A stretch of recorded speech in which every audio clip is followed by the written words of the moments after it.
at gabay ng magulang ay kailangan sa mga batang manonood. Simula na ng nakakaantig na drama sa The Good Daughter.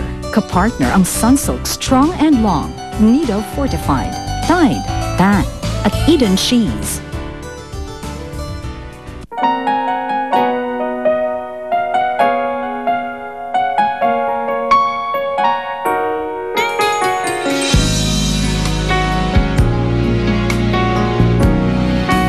Marunong ka pala mag-flare. Kapag hindi ko binibigyan ng allowance sa mami ko, naghahanap ako na iba-ibang klaseng trabaho. Talaga? Aminin mo, bilib ka na sa akin, Yeah, right. Hindi ba magagalit yung mami mo? Lasing ka na ata, Ayoko lang makita niya akong nakainom. Alam mo, paraan ako para mawala yung tama mo. Ano ba tayo, Darwin? Bakit natin ginawa to? Ano nga ba tayo, ha? Siguro pwede naman tayo maging friends with benefits. Gusto mo dalahin ko na yung almusal mo dito? Hindi, Yaya. Kakain ako sa baba. Sakit ka ba? Para kay Daddy, susubukan kong tanggapin sila dito. Lalo na yung kapatid ko. Bakit? Wala, nakikita ko lang yung twinkle sa mga mata mo. May nangyari ba? Ma, wala naman nangyari Kilala kita. Lumalaki kaya yung butas ng ilong mo. Kaya alam ko nagsisinungaling ka. Join us. Ba? Pletong pamilya. Aga-aga. Sino sila? Ako ang bagong asawa ni Rico. Naisya ko si Sharon. Rico, sino ba siya? Ako lang naman ang nanay ng orihinal na asawa ni Rico.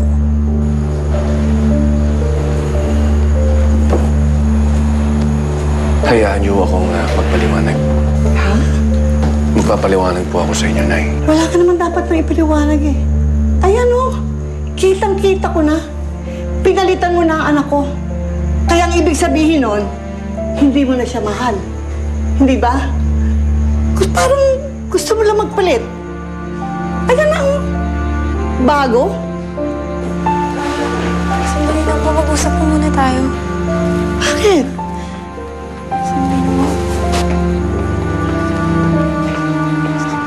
Pumunta lang naman ako rito eh.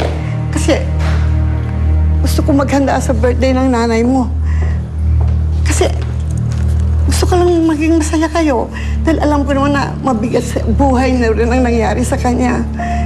Gusto kong kahit papano gumaan ang kalooban niyo. Pero hindi na pala dapat eh. Dahil meron na nagpapagaan sa kalooban ng daddy mo. Lola, parehas po tayo ng naramdaman nung dumating po sila dito. Nasaktan din po ako para kay Mommy. Pero nag-usap na po kami ni Daddy. Aayusin niya po to. Lilipat po sila na bahay. Wala akong pakialam kung gusto niyang lumipat o hindi. Pero importante, alam ko na. Hindi na niya gusto ang anak ko. Ayaw na niya. Nay, kahit kailan po, hindi mo papalitan si Tina sa bahay na ito. Lola, hindi po ako makakapayag na mangyari yon. Ako, kita mo nga, nakatira na nga dito eh. Kinukonsinti mo na nga yung mabait mong tatay eh. Lola, hindi po ganun yun. Alam ko naman na nagkaroon ng napakaraming problema ang nanay mo sa daddy mo. Kahit hindi niya sabihin, nararamdaman ko yun eh. Dahil nanay din ako. Kaya nga ayoko na.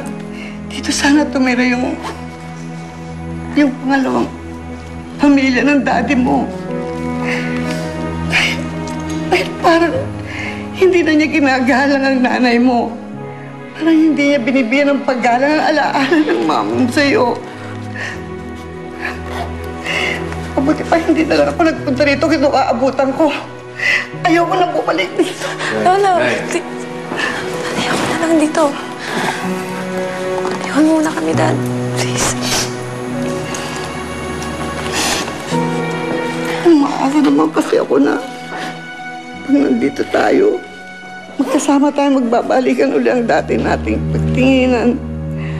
Magbabalik ang ating dating kalooban.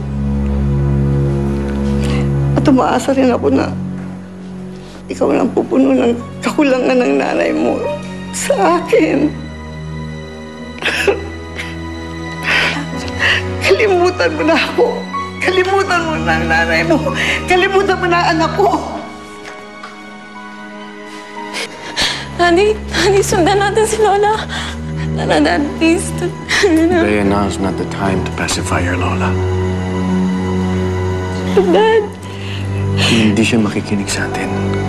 Kahit anong sabihin natin sa kanya, hindi niya tayo pakikinggan dahil nasasaktan pa siya para kay Tina.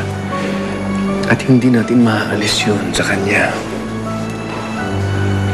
Now, kung gusto nating pakinggan niya tayo, kailangan ayusin natin ang lahat. Kailangan talagang paalisin natin sila Sharon dito.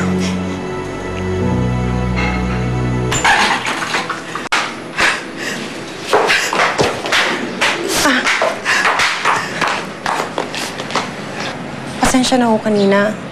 Hindi ko sinasadya na sagutin kayo. Hindi ko naman ho alam na nanay pala kayo ni Tina. Wala ka namang kasalanan eh.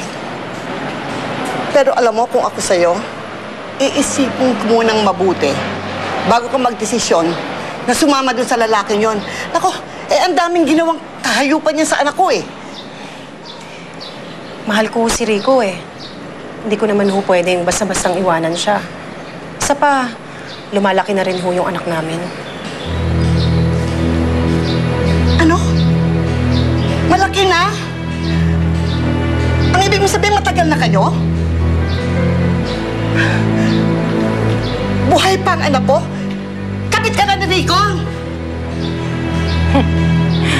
Alam niyo, kung ako sa inyo, umalis na kayo dito, tanda. Dahil binubuo na namin ang pamilya namin.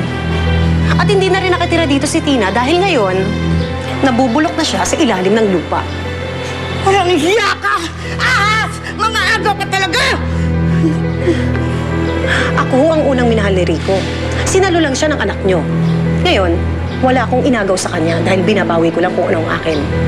Kung ayaw niyong masaktan, tanda, umalis ka na!